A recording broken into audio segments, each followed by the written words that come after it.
one that comes to mind most readily is the man who was my dissertation supervisor during my doctoral work, a man named Helmut Kuster. So he could open up a Greek New Testament and just start reading in shotgun Greek. Just it was really quite exhilarating, kind of watching him. It was kind of, if I had hair, it would be hair raising, right? He could just go right through the text, and we would come to a text, and there'd be a sticking point.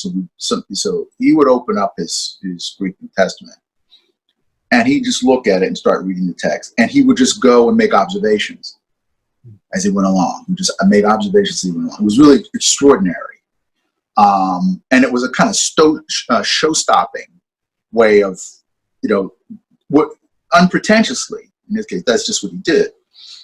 And he would say, you have to start with a reading of the text. You have to read the text. Don't do anything before you do that. So, all of these devices that you have, these kind of hermeneutical bells and whistles you have at your disposal. All this stuff, basically, he was saying, all this stuff that we're teaching you, trying to force feed you. He said, all of that has to start. So it can't start unless and until you've read the text. And it's not enough that you read it last year, or that you read it in Sunday school, or that, or even that you just read it last night. You're going to start, if you're going to do an exegesis or any kind of treatment of the text, first read it. Start with the text in question. Don't trust your memory. Don't trust your recollection. Don't trust your, and certainly don't trust any received notions about it. He was good for that too. He's a guy who could have rested on his laurels and said, well, I know what this text really means. But when it came time to actually talk about the text itself, he never did that.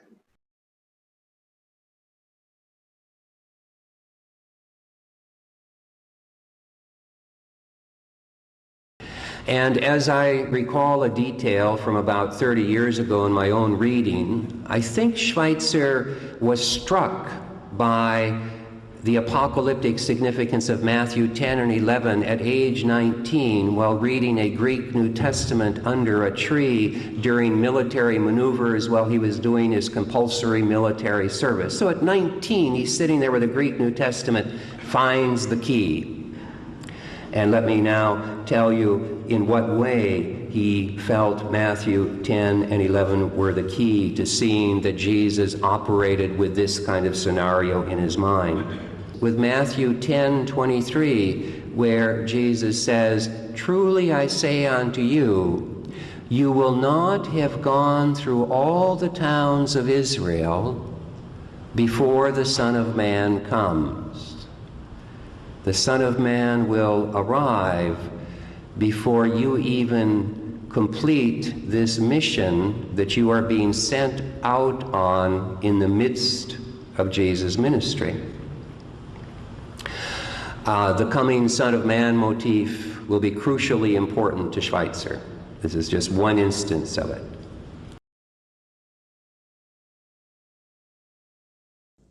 One of those days, Jesus went out to a mountainside to pray and spent the night praying to God.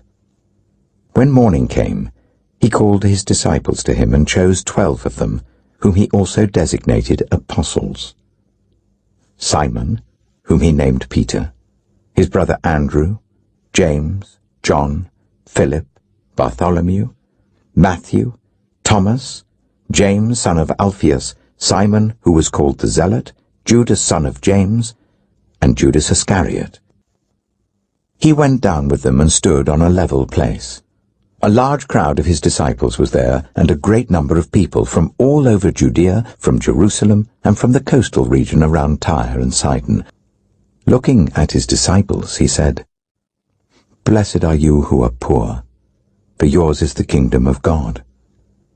Blessed are you who hunger now, for you will be satisfied. Blessed are you who weep now, for you will laugh. But woe to you who are rich, for you have already received your comfort. Woe to you who are well fed now, for you will go hungry. Woe to you who laugh now, for you will mourn and weep.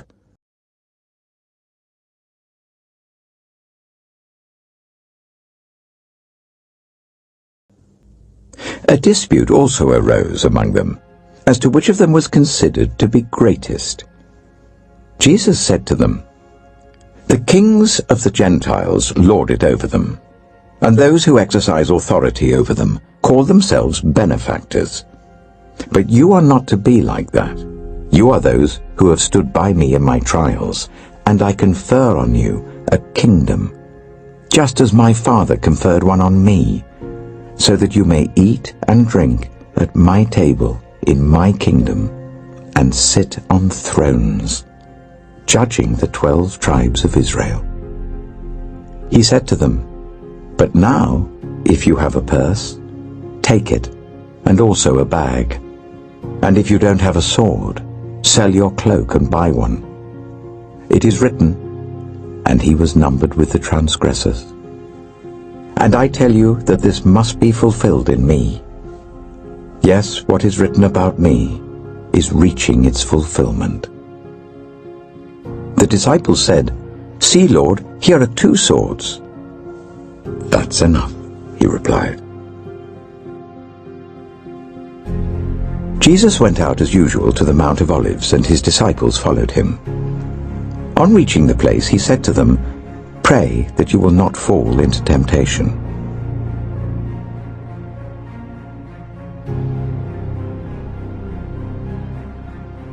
While he was still speaking, a crowd came up, and the man who was called Judas, one of the 12, was leading them.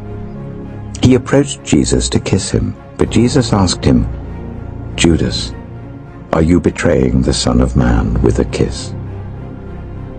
When Jesus' followers saw what was going to happen, they said, "Lord, should we strike with our swords?" And one of them struck the servant of the high priest, cutting off his right ear. But Jesus answered, "No more of this." Then Jesus said to the chief priests, the officers of the temple guard, and the elders who had come for him, "Am I leading a rebellion, that you have come with swords and clubs?